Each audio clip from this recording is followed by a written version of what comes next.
నమస్తే, welcome to our channel. దళిత judge Ramakrishna. ఈయన పేరు చెబితే ఆంధ్రప్రదేశ్లో తెలియని వాళ్ళు ఉండరు. సీఎం జగన్మోహన్ రెడ్డి పాశవిక పాలనకు ఈయనొక్క నిదర్శనం. ఎలాగా అంటే మొన్న తాజాగా పెద్దిరెడ్డి నియోజకవర్గమైనటువంటి పొంగనూరులో జరిగిన దాళ్ల గురించి మనందరికీ తెలిసిన విషయమే. అయితే ప్రభుత్వం చేస్తున్న అన్యాయాలను వ్యతిరేకించినందుకు గాను ఆయనపై ఈ దాళ్లు చేయడం జరిగింది అని చెప్పి ఆయన పలు ఇంటర్వ్యూలు కూడా చెప్పిన సందర్భాన్ని మనం చూసాం. అయితే ఆయన ఇప్పుడు మన ముందున్నారు. అయితే ఇక్కడ జగన్మోహన్ రెడ్డి పాలనలో దళితులకు జరిగిన అన్యాయం ఏంటి, ముఖ్యంగా ఆయన ఎదుర్కొన్న సమస్యలు ఏంటి, ఇవన్నీ తెలుసుకునే ప్రయత్నం చేద్దాం. సో ఆయనే మన ముందున్నారు. సార్ నమస్కారం. సార్ నమస్కారం. గోవర్ధన్ గారు నమస్కారం. సో రామకృష్ణ గారు, జగన్మోహన్ రెడ్డి హయాంలో దళితులు ఎంతగా హింసకు గురయ్యారు మనందరికీ తెలుసు. కానీ ఆయన ప్రతి మీటింగ్లోనూ నా ఎస్టీ, నా బీసీ, నా మైనార్టీ అని చెప్తూ ఉంటారు. సో ఆయన చెప్తున్న మాటలకు చేస్తున్న పాలనకు ఎక్కడా కూడా పొంతన కనిపించట్లేదు. అందుకు నిదర్శనం మీరన్నీ చెప్పుకోవచ్చు. తాజాగా మీపై జరిగిన దాడి కూడా, సో ఎలా ఉందంటారు? పొంగనూరు నియోజకవర్గంలో మీపై దాడి ఎందుకు జరిగిందంటారు? అలాగే రాష్ట్రం మొత్తం ఓవరాల్గా దళితులకు ఎలాంటి న్యాయం జరిగిందంటారు జగన్మోహన్ రెడ్డి గారి హయాం? సాక్షాత్తు దేశ ప్రధానమంత్రి నరేంద్ర మోడీ గారు కలికిరి సభలో ఒక మాట అన్నాడు. ఆంధ్రప్రదేశ్లో గూండా మంత్రి, గూండా రాజ్ నడుస్తోంది అంటూ ఒక దేశ ప్రధానమంత్రి ఒక పబ్లిక్ మీటింగ్లో మాట్లాడాడు అంటే పెద్దిరెడ్డి రామచంద్రారెడ్డి గురించి ఇంకా మనం ఎంత అర్థం చేసుకోవచ్చో అంత అర్థం చేసుకోవచ్చు. ముఖ్యంగా ఉమ్మడి చిత్తూరు జిల్లాలో పెద్దిరెడ్డి రామచంద్రారెడ్డి యొక్క అరాచకాలు, ఆకృత్యాలు, ఆయన చేస్తున్నటువంటి దౌర్జన్యాలు, భూ కబ్జాలు, ప్రభుత్వ పదవులను అడ్డం పెట్టుకొని ఆయన ఏ విధంగా దోచుకొని వేల కోట్లకు అధిపతి అయ్యాడో ప్రతి ఇంటిలో ప్రతి చిన్నపిల్లవాడిని అడిగినా కూడా మా ఏరియాలో చెప్తారు. నేను జగన్మోహన్ రెడ్డి ముఖ్యమంత్రి అయిన 2019లోనే వాళ్లకు బాధితున్నాయి. ఎందుకంటే ఈ యొక్క పెద్దిరెడ్డి రామచంద్రారెడ్డి యొక్క బంధువు అయినటువంటి ఆనాటి హైకోర్టు న్యాయమూర్తి జస్టిస్ సివి నాగార్జున రెడ్డి పార్లమెంటులో ఇంపీచ్మెంట్ వరకు తీసుకెళ్లానని అది కక్ష తన మనసులో పెట్టుకొని వీళ్ళకు అధికారం వచ్చిన వెంటనే జగన్మోహన్ రెడ్డి ముఖ్యమంత్రి అయిన వెంటనే నా పైన మొట్టమొదటిసారిగా 2019లోనే నా పైన మర్డర్ అటాక్ జరిగింది. వాళ్ళ మాట వినట్లేదని, వాళ్ళు చెప్పినట్లుగా చేయట్లేదని, వాళ్ళను ప్రశ్నిస్తున్నానని, వాళ్ళ యొక్క అక్రమాలను వెలుగులోకి తీసుకొస్తున్నానని మీడియా ద్వారా అయితేనేమి, సోషల్ మీడియా ద్వారా అయితేనేమి, లేకపోతే పబ్లిక్ మీటింగ్ల ద్వారా అయినా వాళ్ళకు నా పైన కక్ష ఉన్నది ప్రజలకు అందరికీ తెలుసు. ఈ తాజాగా 30/4/2024 నా ఇంటిపైన దాడి జరిగింది. ఇంటిని మొత్తం ధ్వంసం చేశారు. నా కార్లన్నీ ధ్వంసం చేశారు. ఆ రోజు ఒకవేళ నేను వాళ్ళ చేతిలోకి దొరికి ఉంటే నా ప్రాణాలకే ముప్పు జరిగి ఉండేది, నా కుటుంబ సభ్యుల ప్రాణాలకు ముప్పు వాటిల్లి ఉండేది. ఇంత అరాచకానికి పెద్దిరెడ్డి రామచంద్రారెడ్డి ఎందుకు దిగజారుతున్నాడు అంటే ఆయనలో ఉన్నటువంటి ఓటమి భయం, ఆయన చేస్తున్నటువంటి పాపాలకు ప్రతిఫలం అనుభవించవలసి వస్తుందేమో, నాలాంటి వాళ్ళు బలంగా అతన్ని ప్రశ్నిస్తారేమో రేపొద్దున, అందుకని అతన్ని మన వైపన్నా ఉండాలి, లేకపోతే ఎలిమినేషన్ అన్న అయిపోవాలనేటువంటి ఒక దురుద్దేశంతో ఈ 30వ తారీఖున మా ఇంటిపైన దాడి చేసి నన్ను భయభ్రాంతులకు గురి చేయడం జరిగింది. ఈ విషయమై నేను అన్ని రకాలైనటువంటి ప్లాట్ఫారం మీద దీనిపైన పోరాటం చేస్తున్నాను. ముఖ్యంగా పెద్దిరెడ్డి రామచంద్రారెడ్డి గురించి మీరు ప్రస్తావన చేసినప్పుడు కొన్ని తెలుసు, కొన్ని తెలియని సంఘటనలు చాలా ఉన్నాయి ఉమ్మడి చిత్తూరు జిల్లాలో. పెద్దిరెడ్డి రామచంద్రారెడ్డి ఒక రాష్ట్ర మంత్రిగా, ఆయన కుమారుడు లోకసభ ఎంపీగా, ఆయన తమ్ముడు తంబాలపల్లి ఎమ్మెల్యేగా, నేను నివాసం ఉంటున్నటువంటి బి కొత్తకోట తంబాలపల్లి కాన్స్టిట్యున్సీలో ఉంది. వాళ్ళ అధికారంలోకి వచ్చిన రోజు నుంచి చాలామందికి అనేక రకాలుగా ఇబ్బందులు కలిగించారు. ల్యాండ్ కబ్జాలు చేశారు, శాండు విపరీతమైనటువంటి స్మగ్లింగ్ గురైంది, ఎర్రచందనం, అదేవిధంగా భూగర్భ నిధులు, ఏదైతే అక్రమ సంపాదనకు వాళ్ళకు ఉపయోగపడుతుందో ప్రతి ఒక్క ప్రకృతి సంపదను కూడా వాళ్ళు దోచేసుకున్నారు. ఈ క్రమంలోనే నేను ప్రతి ఒక్క డిబేట్లోనూ ప్రతి చోట పెద్దిరెడ్డి రామచంద్రారెడ్డి అక్రమాలను బయట పెడుతూనే ఉన్నా విత్ సాక్ష్యాధారాలతో. కాబట్టి జడ్జి రామకృష్ణ అనేవాడు మాకు తలనొప్పిగా తయారయ్యాడు. ఎలా కంట్రోల్ చేయాలి, ఎలా ఇది చేయాలనే ఉద్దేశంతో నా పైన కుట్ర చేశారు. ఏమని కుట్ర చేశారు? మా తమ్ముడినే దీంట్లో ఎరగా వారారు.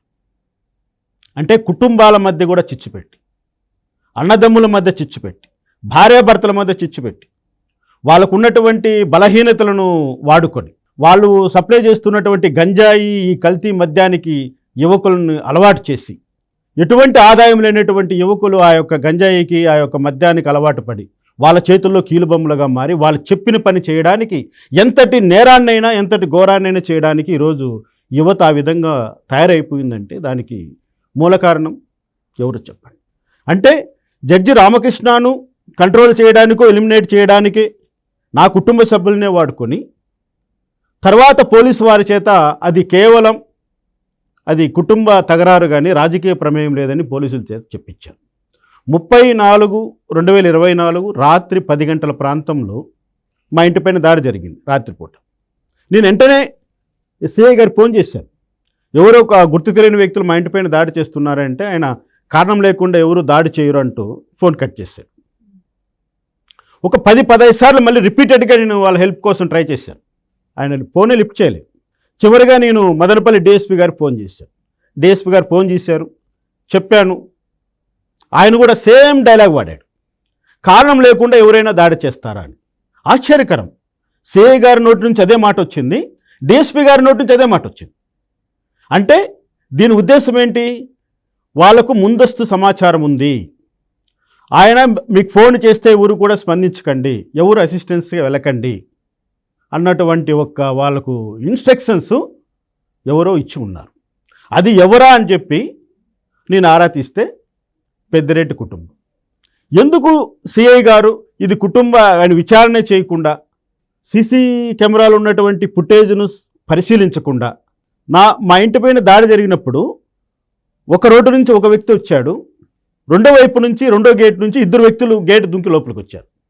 మరి ఆ గేటు దుంకి లోపలికి వచ్చినటువంటి వ్యక్తుల యొక్క ఐడెంటిటీని కానీ ఆ విషయాలన్నింటినీ పక్కన పెట్టేసి రోడ్డు మీద వచ్చినటువంటి మా బ్రదర్ యొక్క విజువల్స్ ఫోకస్ చేసి ఇది కుటుంబ తగరారు, ఆస్తి తగరారు అంటూ కేసు తప్పుదారి పట్టించే ప్రయత్నం చేశారు.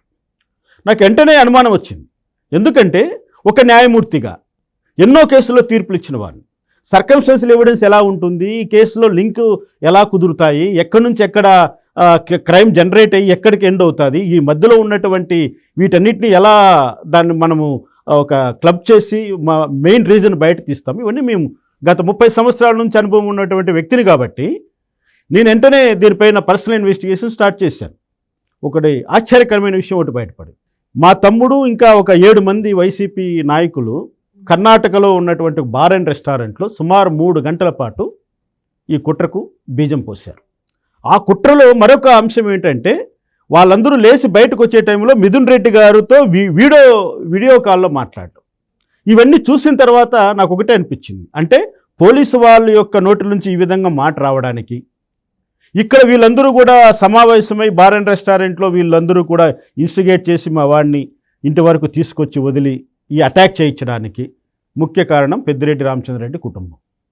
పెద్దిరెడ్డి మిథున్ రెడ్డి, పెద్దిరెడ్డి ద్వారకనాథ్ రెడ్డి, పెద్దిరెడ్డి రామచంద్రారెడ్డి. దీనికంతా తాజాగా ఈ దాడి జరగడానికి కారణం ఏంటంటే నేను పెద్దిరెడ్డి ద్వారకనాథ్ రెడ్డి పైన ఫిబ్రవరి 27వ తారీఖున స్థానిక పోలీస్ స్టేషన్లో క్రిమినల్ కంప్లైంట్ లాడ్జ్ చేశాను.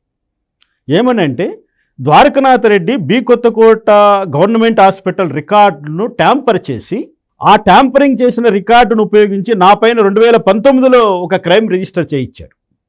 ఆ గొడవ జరిగిన మర్డర్ అటాక్ 2019లో జరిగినప్పుడు కౌంటర్ చేయడం కోసము నా పైన కౌంటర్ కేసు పెట్టాడు. నేను ఆ దాడిలో పాల్గొనక లేనప్పటికీ కూడా, నేను ఎవరిపైన దాడి చేయనప్పటికీ కూడా నేను వాళ్ళ వ్యక్తులను రాళ్లతో కొట్టి రక్తగాయాలు చేశానని చెప్పి ఒక క్రిమినల్ కేసు నా మీద కట్టారు. అప్పుడు నేను అసలు ఊర్లోనే లేని సమయంలో ఎలా చేశారు వీళ్ళు, మెడికల్ రికార్డ్ ఎలా క్రియేట్ చేశారన్న అనుమానంతో నేను గవర్నమెంట్ హాస్పిటల్కి వెళ్ళి మొత్తం రికార్డ్ అంతా సెట్ చేసి వాళ్ళు చేసినటువంటి ఫ్రాడ్ని డిఎస్పీ ముందర పెట్టారు. వాళ్ళకి ఇంకా గత్యంతరం లేక వాళ్ళు దాన్ని ఇన్వెస్టిగేషన్ చేసి ఇది ఫాల్స్ కేసు, జడ్జి రామకృష్ణ గారు ఎవరి మీద దాడి చేయలేదని క్లోజ్ చేశారు. అంతటితో నేను ఆగలేదు. ఈ యొక్క నేరానికి పాల్పడ్డటువంటి వాళ్ళకు, ఈ తప్పుడు కేసు రిజిస్టర్ చేసిన వాళ్ళకు, తప్పుడు మెడికల్ రికార్డు క్రియేట్ చేసిన వాళ్ళని ఎందుకు వదిలిపెట్టాలని వాళ్ళ మీద నేను క్రిమినల్ కేసు పెట్టాను. అందులో ప్రధాన ముద్దాయి పెద్దిరెడ్డి ద్వారకనాథ్ రెడ్డి, మా తంబాలపల్లె తాజా ఎమ్మెల్యే.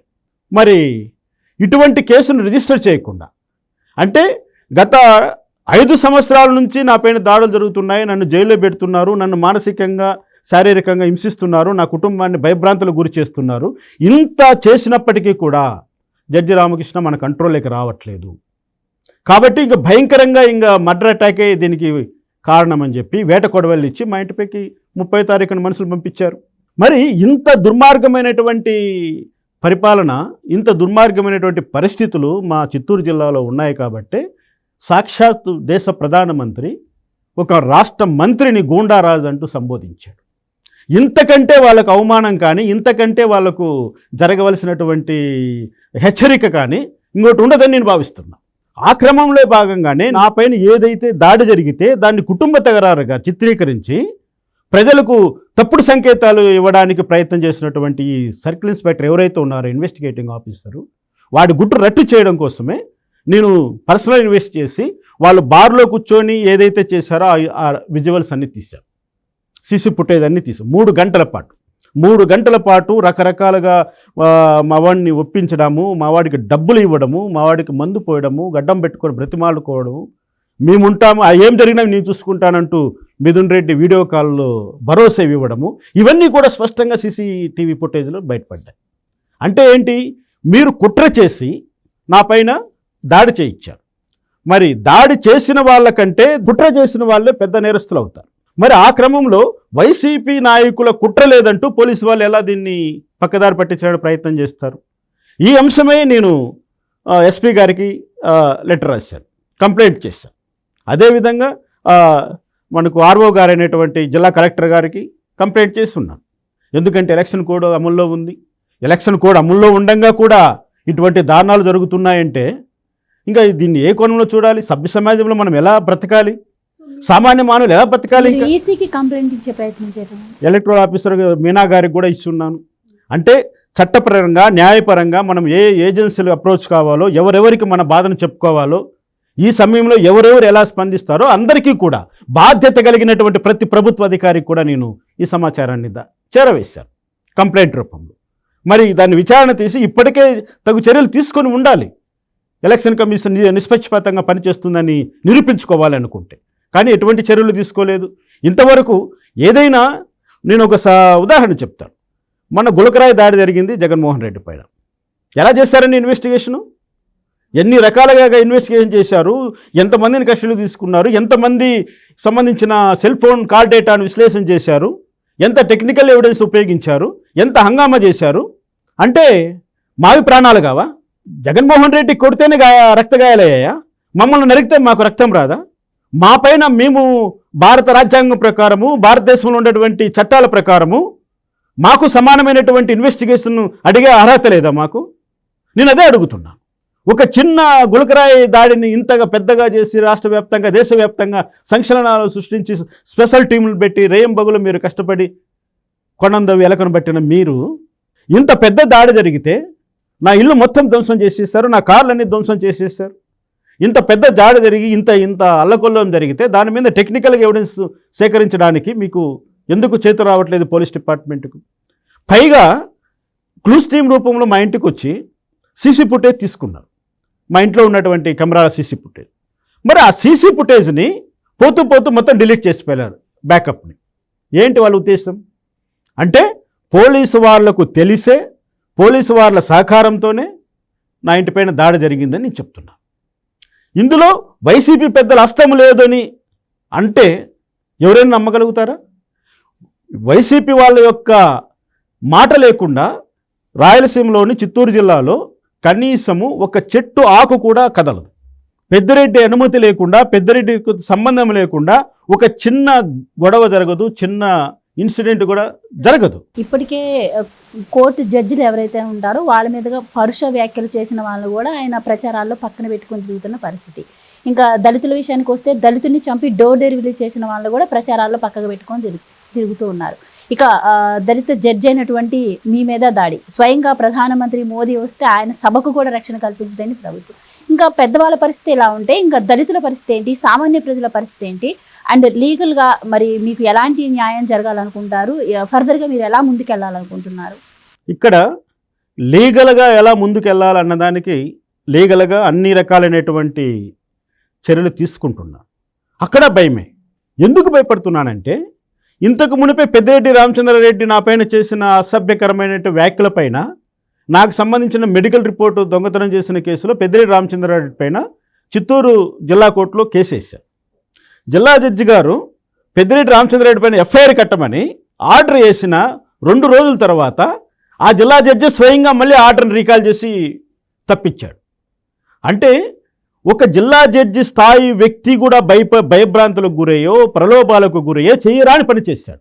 చట్టంలో అటువంటి వెసులుబాటే లేదు.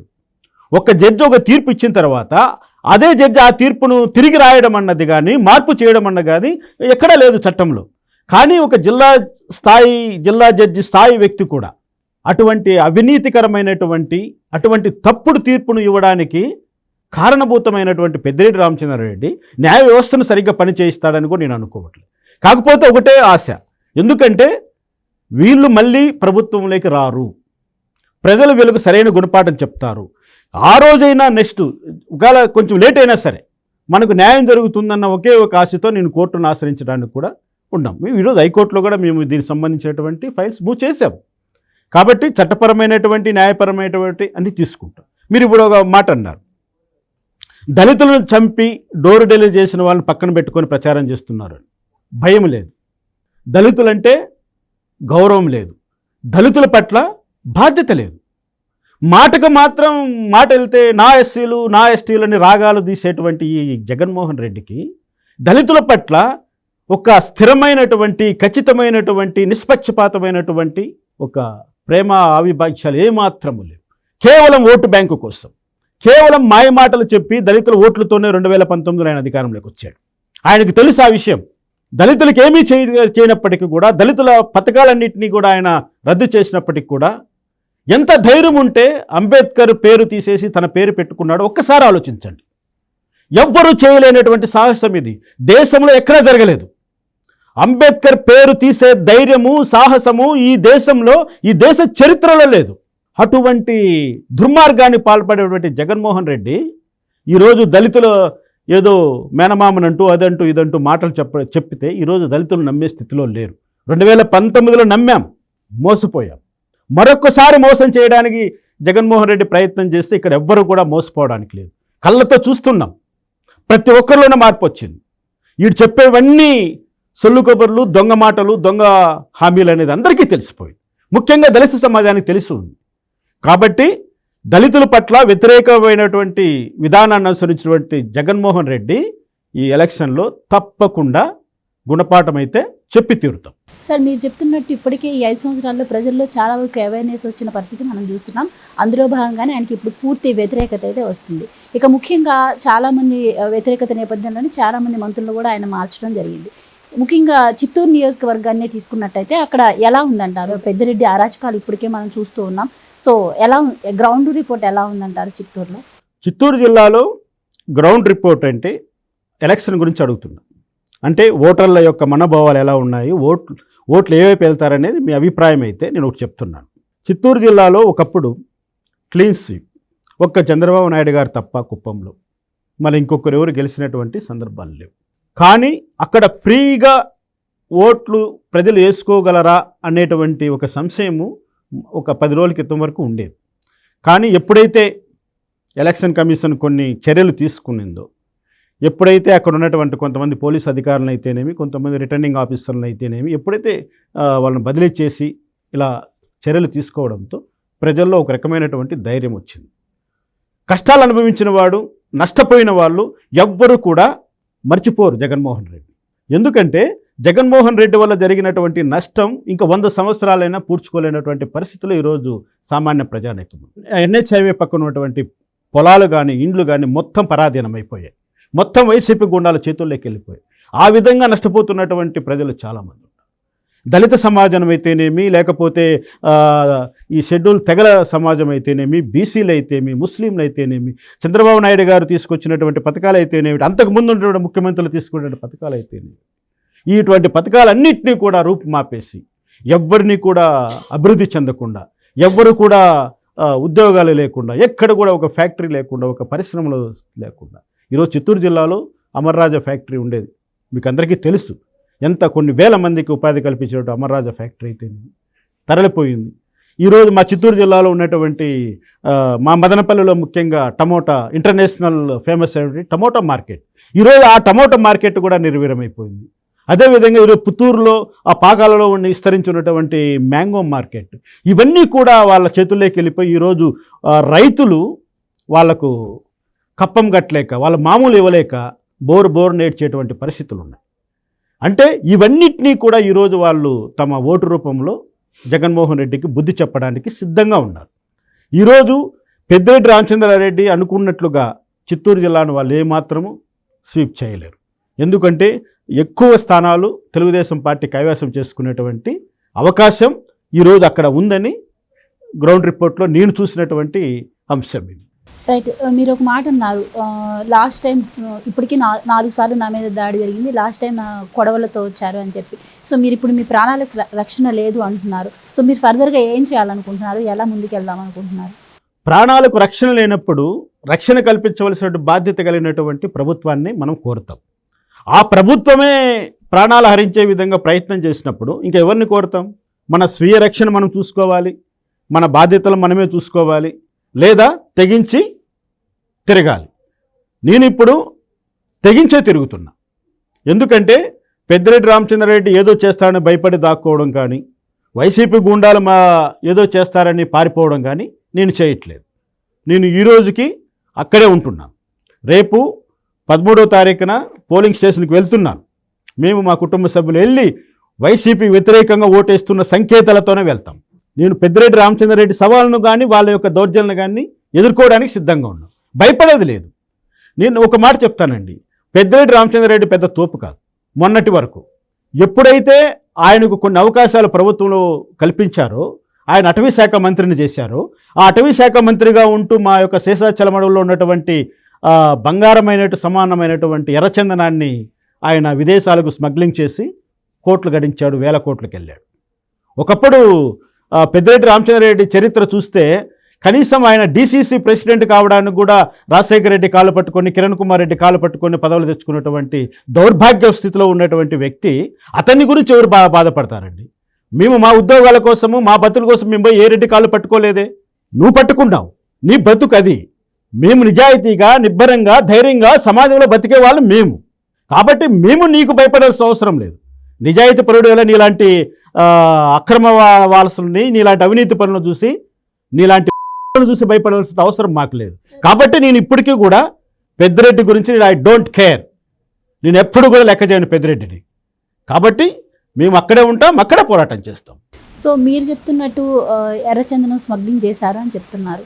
ఎర్రచందనం స్మగ్లర్కి మరి స్వయంగా జగన్మోహన్ రెడ్డి టికెట్ ఇవ్వడాన్ని ఎలా చూడొచ్చు అంటారు? ఇచ్చాడు కదా. ఇప్పుడు ఎవరికి ఇచ్చాడు? చిత్తూరులో ఎర్రచందనం సదా ఆయనకి ఇచ్చాడు. ఆయన ఈ పెద్దిరెడ్డి రామచంద్రారెడ్డికి క్యాష్ ఇయ్యారు. ఎర్రచందనం సంబంధించినటువంటి మొత్తం డబ్బులంతా ఆయన ఆధీనంలోనే ఉంటుంది. ఆయన అడ్వకేట్ అంటాడు మళ్ళీ. అంటే ఏంటి? ఎర్రచందనం స్మగ్లర్స్కు టికెట్ ఇచ్చాడు, మర్డర్ చేసిన వాళ్ళకు టికెట్ ఇచ్చాడు, దళితులకు శిరోమండనం చేసిన వాళ్ళకు టికెట్ ఇచ్చాడు, దళితులు చంపి డోల్టేరు చేశానని ఒప్పుకున్న వాడికి పక్కన పెట్టుకొని తిరుగుతున్నాడు. అంటే ఏంటి? లా అండ్ ఆర్డర్ పట్ల గౌరవం లేదు, దళిత సమాజం అంటే గౌరవం లేదు, ప్రజలంటే గౌరవం లేదు, రాజ్యాంగం అంటే గౌరవం లేదు. ఏమీ గౌరవం లేనటువంటి ఒక సైకో ఈరోజు ఈ రాష్ట్రంలో సీఎంగా ఉండబట్టి మనకి ఇన్ని దౌర్భాగ్యాలు సంభవించాయి. ఏమాత్రం గౌరవం లేకుండా, ఏమాత్రం భయం లేకుండా, ఏమాత్రం జంకు లేకుండా నేను చేసేది నేరమే, నా చుట్టూ ఉండేది క్రిమినల్సే, మీరు నాకు సచ్చినట్లు ఓట్లయ్యన్నట్టు ఒక ధీమాతో ఈరోజు జగన్మోహన్ రెడ్డి ముందుకు వస్తున్నాడు. కానీ అవి ప్రజాస్వామ్యంలో అవి ఎప్పటికీ కూడా ఫలించవు. నీ నైజం తెలియక నువ్వు ఒక మేకవన్నే పులివని గ్రహించలేక 2019లో నీకు అధికారం కట్టబెట్టారా. కానీ నీ స్వభావం తెలిసిన తర్వాత నీకు ఒక్కరు కూడా ఓటు వేయరు. ప్రజలు ఎవ్వరూ కూడా నిన్ను ఇంకా సీఎంగా కాదు కదా, కనీసం ఒక ఎమ్మెల్యేగా కూడా చూడాలని అనుకోవడం. అందుకే పులివెందుల్లో కూడా ఓడిపోతున్నావు నువ్వు. నీ సొంత నియోజకవర్గంలో ప్రజలు అక్కడ ఎందుకు తిరగబడుతున్నారు?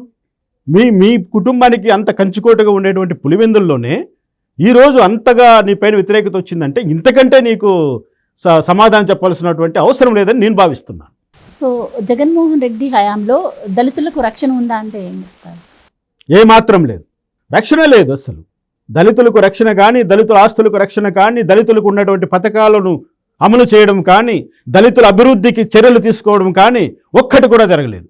దళితులకు తీస్తున్నటువంటి ఏదైతే ల్యాండ్ పర్చేజింగ్ స్కీమ్ ఉందో దాన్ని తీసేసావు. దళితులకు ఇస్తున్నటువంటి ఎస్సీ కార్పొరేషన్ ద్వారా ఇస్తున్నటువంటి లోన్లు తీసేసావు. దళితులు ఇస్తున్నటువంటి హౌసింగ్ స్కీమ్స్ అన్ని తీసేసావు. దళితులకు స్పెషల్గా ఇచ్చిన అంటే సబ్ ప్లాన్ నిధులన్నింటిని కూడా వాడేసుకున్నావు. ఏం అడిగినా కూడా నవరత్నాలు ఎత్తుకోమన్నావు. ఇది నువ్వు చేసింది ద్రోహం కాదా దళితులకి? అంటే దళితుల కోసం ఎందుకండి సబ్ ప్లాన్ పెట్టారు?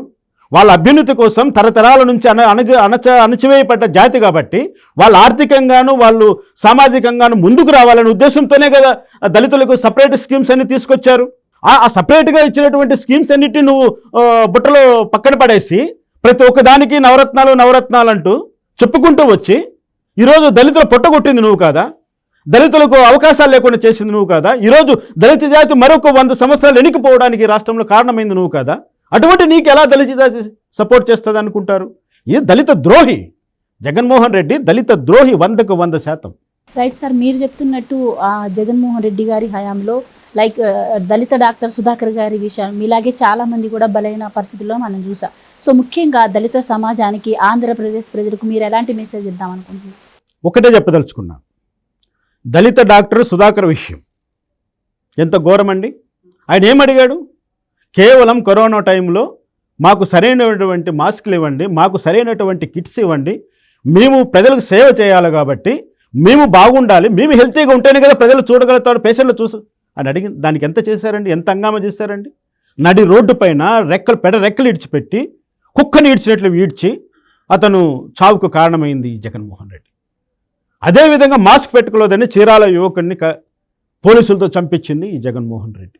శిరోమండలా చేసింది ఈ జగన్మోహన్ రెడ్డి. అదేవిధంగా దళిత మహిళలను ట్రాక్టర్తో గుద్ది చంపించింది ఈ జగన్మోహన్ రెడ్డి మనసు. ఒకటా రెండా చెప్పుకుంటూ పోతే 100 క్రైమ్స్ ఈరోజు మనం చెప్పుకోవచ్చు. అటువంటి జగన్మోహన్ రెడ్డి దళితుల పట్ల ఎలా వ్యవహరించాడు అనేది ప్రపంచానికంతా తెలుసు, అందరికీ తెలిసినవి. కానీ ఇప్పుడు గ్రహించాల్సింది ఒకటే, జగన్మోహన్ రెడ్డిని నమ్మి జగన్మోహన్ రెడ్డిని మరొక్కసారి సీఎం చేయడానికి, మరొకసారి గెలిపించడానికి దళిత ప్రజలు ఆలోచనలు పడ్డారు. ఆయన చెప్పుకున్నప్పటికీ నేను దళితుల బిడ్డనని, ఏదో దళితులకు మేనమామనని అని ఆయన చెప్పుకుంటున్నాడు. కానీ ప్రజలు ఎవరు కూడా దళిత సమాజం నమ్మట్లేదు. దళితులు ఈరోజు అప్పుడు 99% ఓట్లు వేశారు, ఇప్పుడు 1% కూడా జగన్మోహన్ రెడ్డికి ఓటేరు. ఇది పక్కా. 1% కూడా వేరు. కాబట్టి జగన్మోహన్ రెడ్డికి దళితులు వ్యతిరేకులుగా, దళితులు ఎందుకు వ్యతిరేకమయ్యారో కూడా ఈ కారణాలు ప్రతి ఒక్కరికి తెలుసు. పేపర్ చదివే వాళ్ళు, అంత టీవీలు చూసేవాళ్ళు, అంతో ఇంత చదువుకున్న వాళ్ళు, కూలి పని చేసుకునేటువంటి వాళ్ళు కూడా ఈరోజు మాట్లాడుకున్నటువంటి మాట దళిత ద్రోహి జగన్మోహన్ రెడ్డి. కాబట్టి దళితులు ఎప్పుడూ కూడా ఇంకా జగన్మోహన్ రెడ్డి వెంట నడవరు. సార్, ఈ జగన్మోహన్ రెడ్డి 5 ఏళ్ల హయాంలో చేసినటువంటి దురాక్రమణలకి ఎంతో వ్యతిరేకత వస్తుంది. అయితే ఈ మరోపక్క చూసుకుంటే కూటమికి ఎంతో విజయోత్సాహంతో ముందుకెళ్తూ ఉంది. కూటమిది అధికారం అని అన్ని సర్వేలు కూడా చెప్తూ ఉన్నాయి. అయితే కొత్త ప్రభుత్వం రాబోతుంది అని చెప్పి ఏపీ ప్రజలు కూడా చాలా ఆశలతో ఉన్నారు. సో అదే జరగబోతుంది కూడా. సో కొత్త ప్రభుత్వం వచ్చాక ఆ ప్రభుత్వం నుంచి మీరు ఎలాంటి న్యాయం కోరుతారు? కొత్త ప్రభుత్వం, ఎన్డీఏ కూటమి ప్రభుత్వం ఏర్పాటు అవుతుందన్నది ప్రజలందరికీ కూడా తెలిసింది. ముఖ్యంగా మొన్న జరిగినటువంటి ఏదైతే ఈ పోస్టల్ బ్యాలెట్లు ఉన్నాయో ఆ పోస్టల్ బ్యాలెట్ విషయంలోనే కన్ఫామ్ అయిపోయింది. ఎందుకు ఇంత వ్యతిరేకత వచ్చింది? 150 సీట్లతో ముఖ్యమంత్రి పీఠాన్ని అధిరోహించినటువంటి జగన్మోహన్ రెడ్డి కనీసం సగానికి సగమైన తన యొక్క స్థానాలను ఎందుకు నిలబెట్టుకోలేకపోయారు? కనీసం మంత్రులైనా ఎందుకు గెలవలేకపోతున్నారు అన్నది ఒక్కసారి వెళితే, ఈ 5 సంవత్సరాలు రివైండ్ చేస్తే జగన్మోహన్ రెడ్డి ఏమైనా మంచి పని చేశాడా ప్రజలకంటే? ఒక్కటి కూడా చేయలేదు. తను చెప్పుకున్నట్లు నేను బటన్ నొక్కుతున్నాను, మీకు డబ్బులు ఇస్తున్నాను అని అంటున్నాడు. నేను ఒక్కొక్క ప్రశ్న అడుగుతున్న ప్రజలకు ఒకటే, ఏదైతే అమ్మఒడని మీరు చెప్పుకుంటున్నారో ఆ డబ్బు ఎవరికి వెళ్ళాల్సిన డబ్బు? అది విద్యార్థి చదువుకు ఉపయోగవలసినటువంటి డబ్బు. అది నువ్వు అమ్మఒడి ఇచ్చుకో, తల్లులకు సపరేట్గా చేసుకో, మరి విద్యార్థులు కట్టవలసినటువంటి ఫీజు రీఇంబర్స్మెంట్ ఎందుకు కట్ చేశావు? ఎందుకు ఆ పథకాన్ని నువ్వు రద్దు చేశావు? దానివల్ల ఎంతమంది విద్యార్థులు ఈరోజు కాలేజీల్లో ఫీజులు కట్టలేక, వాళ్లకు సంబంధించిన సర్టిఫికెట్లు రిలీజ్ కాక, ఒక మేనేజ్మెంట్ దగ్గర సాటి విద్యార్థుల మధ్య ఎంత అవమానాలకు గురై వాళ్ళు మానసికంగా ఎంత కుంగిపోయారో మీరు గమనించట్లేదా? నువ్వు నీ ఓటు బ్యాంకు కోసం అమ్మఒడి ఇచ్చుకుంటావా? ఇచ్చుకో, తల్లులకు ఇచ్చుకో, ఏమిస్తావో ఇచ్చుకో. కానీ పిల్లలకి ఇచ్చేటువంటి విద్యార్థులు ఇచ్చేటువంటి యొక్క సౌకర్యాన్ని నువ్వు రద్దు చేశావు. అది ఎంత పాపమో. ఇంకా నువ్వు చెప్పుకుంటే విద్యా దీవెన అంటారు, వసతి దీవెన అంటారు. ఇవన్నీ కూడా గత 70 సంవత్సరాల నుంచి మనకు స్వతంత్రం వచ్చిన రోజు నుంచి ఉన్నటువంటి పథకాలు ఇవన్నీ. ఆ రోజుల్లో ఏ విధంగా ఉన్నాయో ఈ రోజులో నువ్వు రూపు మార్చి దాన్ని ఏ విధంగా ఇబ్బంది పాలు చేశావో ప్రజలందరూ చూశారు. కాబట్టి జగన్మోహన్ రెడ్డి గత 5 సంవత్సరాల్లో చేసినటువంటి మంచి పనుల కంటే చేసినటువంటి చెడు పనులు, చేసినటువంటి దుర్మార్గాలు 100 రెట్లు ఎక్కువ ఉన్నాయి. మొట్టమొదటిసారిగా యువతకు ఉపాధి లేకుండా పోయింది. రెండోది, యువత గంజాయికి అలవాటు పడిపోయింది. సమాజంలో అండర్స్ట్ క్రియేట్ చేసేసాం. సమాజంలో ఆడపిల్లలు స్వేచ్ఛగా తిరిగేటువంటి వాతావరణం లేకుండా చేశాం. సమాజంలో ఏ వ్యక్తి అయినా సంపాదించుకున్నటువంటి డబ్బును తన దగ్గర పెట్టుకోవడానికి భయపడేటువంటి రోజులు వచ్చేసాయి. ఎంతో కష్టపడి జీవితకాలం అంతా ఉద్యోగం చేసి మేము లాస్ట్లో తీసుకోవాల్సినటువంటి ఏదైతే ఉద్యోగస్తులకు రావాల్సినటువంటి పెన్షన్ బెనిఫిట్స్ కానీ వాళ్ళ యొక్క సంబంధించినటువంటి ఇతర గ్రాట్యుటీ ఇట్లాంటివన్నీ కూడా నీ దగ్గర పెట్టేసుకున్నావు. చంద్రబాబు నాయుడు ఇచ్చినటువంటి పిఆర్సీని నువ్వు రివర్స్ పిఆర్సీ చేసావు. ఒక పక్క ఉద్యోగస్తులకు ఇబ్బందులు కలిగించావు, ఒక పక్క విద్యార్థులకు సరైనటువంటి విద్యా బోధన లేకుండా, సరైనటువంటి ఇది లేకుండా వాళ్ళకు ఒక పక్క ఇబ్బంది కలిగించావు. ఈరోజు కూలీలకు, ముఖ్యంగా ఇసుక ప్రాబ్లంతో ఎంతమంది మేస్త్రీలకు పనిచేసేవాళ్ళు ఎంతమంది చనిపోయారో, మొదట్లో ఎంత ఇబ్బంది కలిగిందో చూసాం. విపరీతమైనటువంటి రేట్లు ఎక్కడ చూసినా కూడా నీకు వంట నూనె కాను నుంచి ఉప్పు దాకా మొత్తం అన్నీ కూడా డబ్బులు త్రిబుల్ అయిపోయాయి.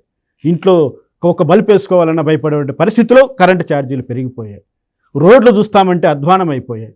ఎక్కడ ఒక ప్రాజెక్టులో ఒక వాటర్ పారిన సందర్భాలు, హంద్రీనీవా కాలువను పూర్తి చేయలేదు, గాలేరు నగరి ప్రాజెక్టు పూర్తి చేయలేదు, ఎక్కడ ముందు ఉన్నటువంటి ఏ పథకాన్ని కూడా నువ్వు అమలు చేయలేదు. ఏమి చూసి ఈరోజు జగన్మోహన్ రెడ్డిని మళ్ళీ సీఎంగా చేయాలని ప్రజలు అనుకుంటారు?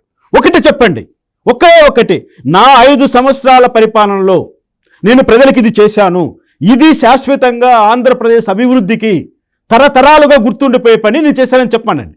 ఈరోజు స్వర్గీయ ఎన్టీ రామారావు తీసుకొచ్చినటువంటి పథకాలు తరతరాలుగా మేము చెప్పుకుంటున్నాం.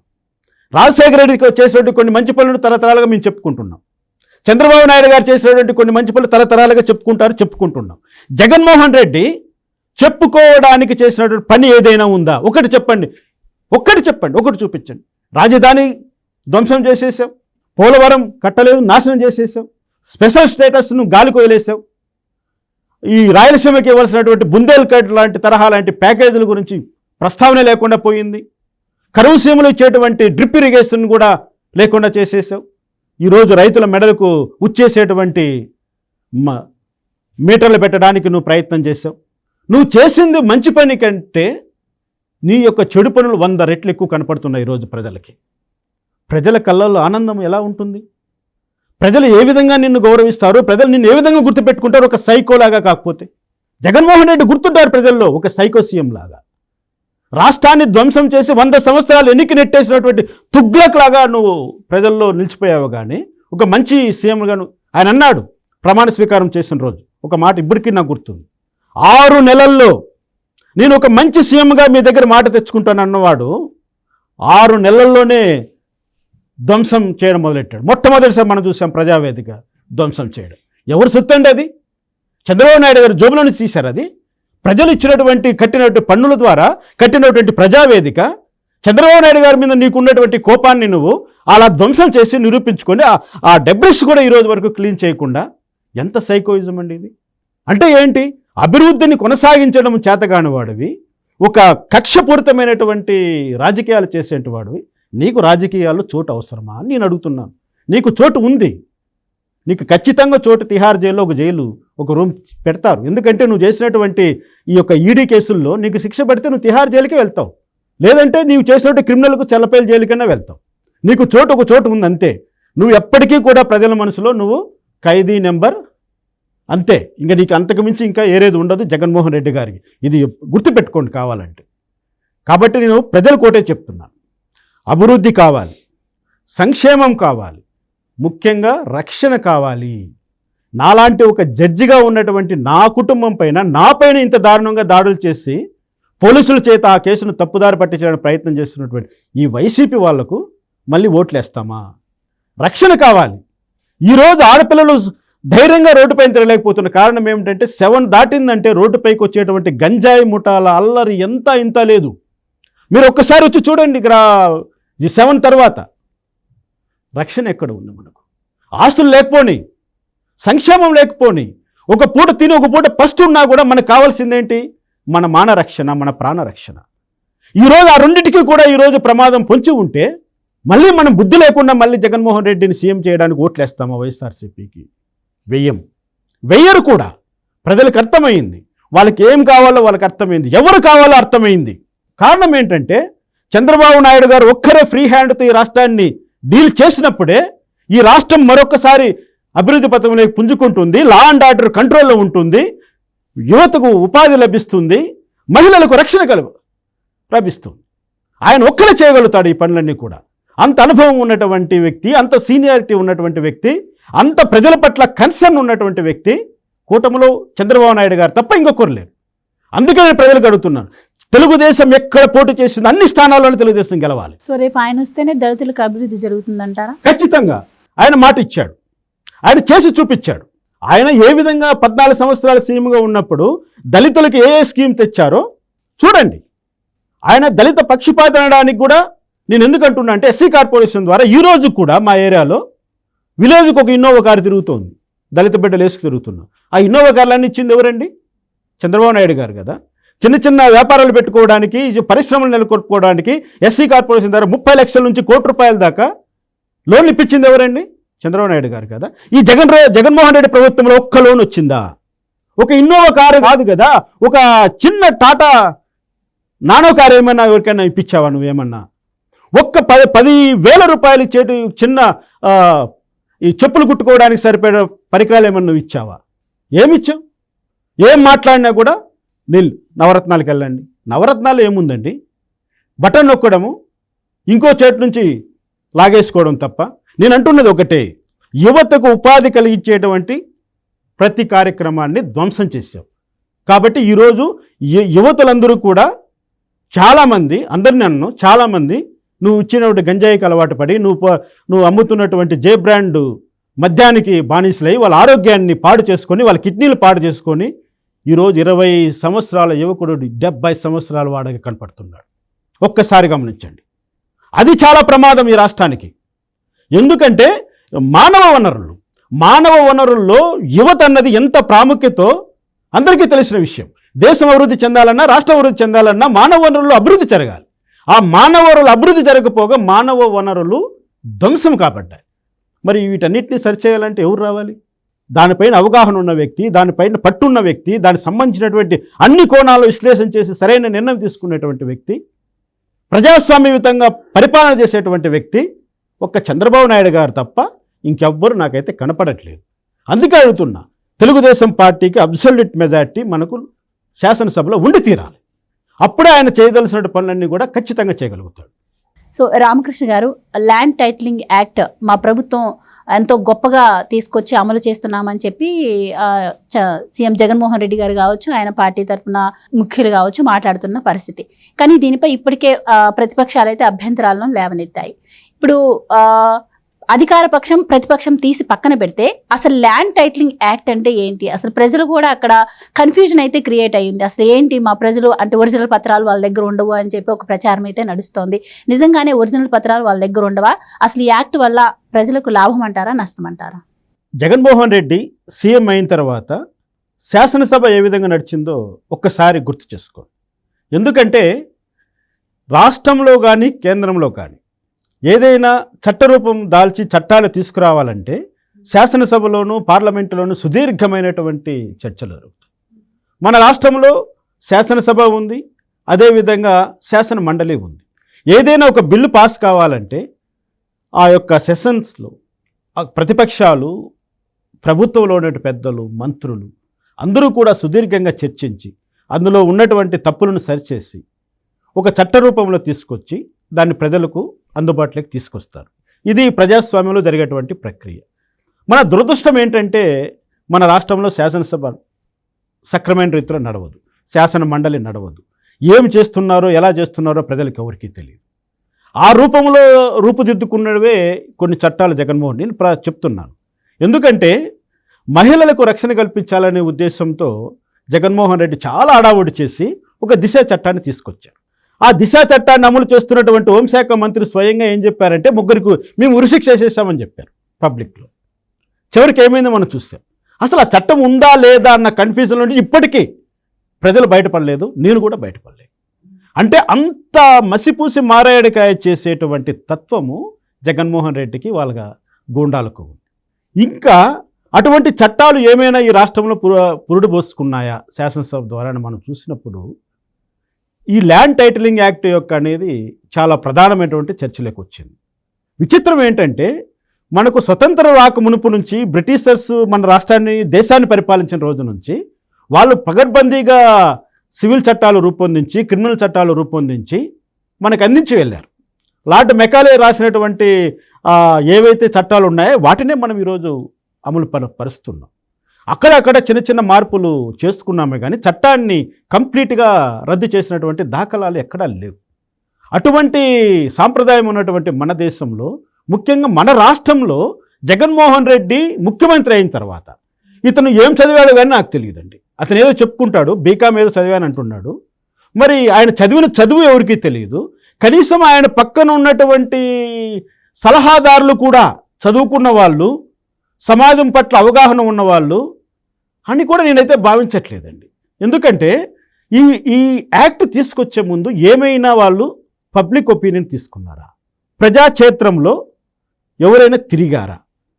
ఈ చట్టాన్ని మేము తీసుకొని వస్తే ప్రజలకు మేలు జరుగుతుందా లేకపోతే నష్టం జరుగుతుందా అని అబ్జెక్షన్స్ ఏమైనా కాల్ఫర్ చేశారా? వాటిని శాసనసభలో పెట్టి చర్చలు చేశారు. ఇవేవి కూడా జరగనేలేదు. కానీ ల్యాండ్ టైటిలింగ్ యాక్ట్ అనేది పాస్ అయిపోయి అమల్లోకి రాబోతుంది అంటూ మనం ఈరోజు వింటూ ఉన్నాం. ఈ చట్టం యొక్క ప్రధాన ఉద్దేశం ఏంటంటే ప్రతి ఒక్క ల్యాండ్కి సంబంధించినటువంటి ప్రతి ఒరిజినల్ డాక్యుమెంటు ప్రభుత్వం కస్టడీలో ఉంటుంది. నెంబర్ 2, ఏదైనా తగరారు జరిగినా, ఏదైనా గొడవలు జరిగినా కూడా దాన్ని సివిల్ కోర్టులు విచారణ చేయడానికి లేదు. 3వ పాయింట్, వాళ్ళు ఎవరినైతే నియమిస్తారో ఆ యొక్క ల్యాండ్ టైటిలింగ్ రిజాల్యూషన్ ఆఫీసర్ అంటూ అతని దగ్గరికే మనం వెళ్ళాలి. అతని ఇచ్చిన తీర్పునే మనము పాటించాలి. అతని తీర్పు నచ్చకపోతే హైకోర్టుకు అప్పీల్ వెళ్ళాలి. ఇది ఒక్కటి గమనించండి. దీనికి ఒక చిన్న ఎగ్జాంపుల్ చెప్తాను. నేను క్రిటిసైజ్ చేయట్లేదు. మన రాష్ట్రంలో మహిళా కమిషన్ ఉంది. మహిళా కమిషన్ చైర్పర్సన్ని ప్రభుత్వము నామినేట్ చేస్తారు. ఈ జగన్మోహన్ రెడ్డి ముఖ్యమంత్రి అయిన తర్వాత వాసిరెడ్డి పద్మ గారిని తీసుకొచ్చి చైర్పర్సన్ చేశారు. ఓకే, ఈ 5 సంవత్సరాల్లో వాసిరెడ్డి పద్మ గారు ఎన్ని మహిళా కేసులని టేకప్ చేసి ఎంతమందికి న్యాయం చేశారో చెప్పండి. ఆమె ఎప్పుడు ముందుకు వస్తుంది?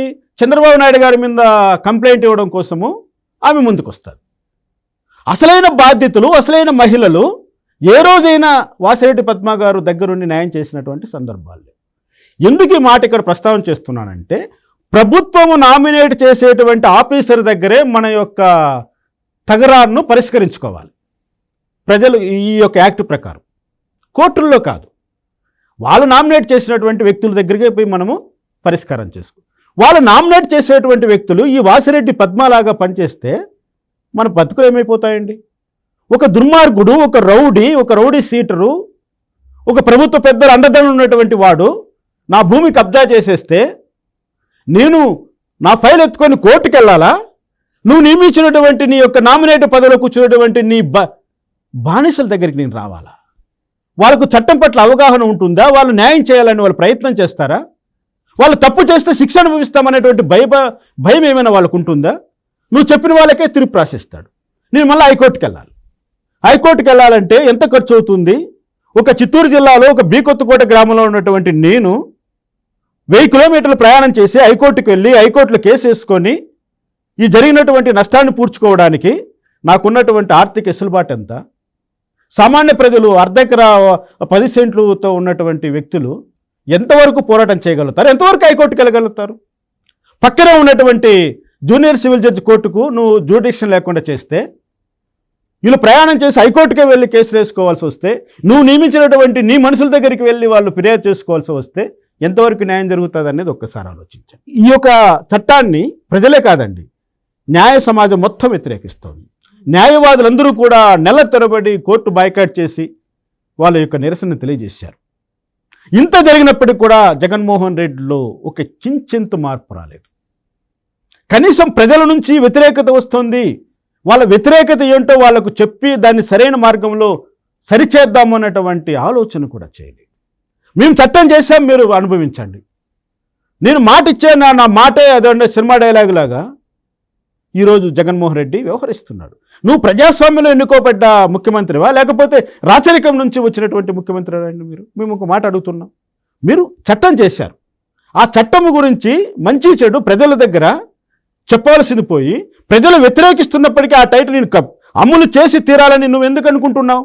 ప్రజల ఆస్తులను నేను కొట్టేయడానికా? ప్రజలు, నేను ఒక మాట అడుగుతానండి, మనకు ఇంట్లో ఏదైనా ప్రాబ్లం వస్తుంది, ఒక మెడికల్ గానో ఇంకో రకంగానో ఏదో అత్యవసరంగా మనకు ₹1,00,000 అవసరం వస్తే మన ఇంట్లో మన బీరువాలో మన ఒరిజినల్ డాక్యుమెంట్స్ ఉంటే పరిగెత్తికెళ్ళి ఒక మార్వాడి దగ్గరికి వెళ్ళి, అయ్యా నాకు ₹1,00,000 అప్పు కావాలంటే ఆ ఒరిజినల్స్ పెట్టుకొని ₹1,00,000 అప్పిస్తాడు. అది మన అవసరానికి, మన ఆపదకు ఉపయోగపడుతుంది. ఈరోజు నా ఒరిజినల్ డాక్యుమెంట్స్ అని నీ దగ్గర పెట్టుకొని నాకు జిరాక్స్ కాపీ ఇస్తే, నాకు అవసరం వచ్చినప్పుడు నేను 10వ తరగతి అప్పు చేసుకోవాల్సి వస్తే నాకు జిరాక్స్ కాపీల మీద ఎవరైనా అప్పిస్తారా? ప్రజలు ఏమైపోవాలి?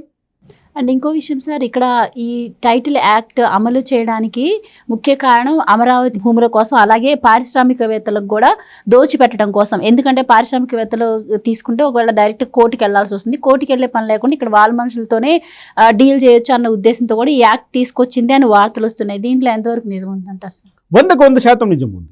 కారణం ఏంటంటే, ఇప్పుడు ల్యాండ్ అక్విజిషన్ పరిశ్రమలు పెట్టాలన్నా, ప్రభుత్వ కార్యక్రమాల కోసమైనా, దేనికైనా సరే ల్యాండ్ అక్విజిషన్ చేసేటప్పుడు రైతుల నుంచి కానీ, మామూలు ప్రజల నుంచి కానీ, ఎవరి దగ్గర నుంచి, ల్యాండ్ ఓనర్ నుంచి ల్యాండ్ మనం ప్రభుత్వం అవసరాల కోసం తీసుకున్నప్పుడు దానికి 3 రెట్లు మార్కెట్ రేట్ పైన డబ్బు చెల్లించాలనేది సెంట్రల్ గవర్నమెంట్ చేసినటువంటి యాక్ట్.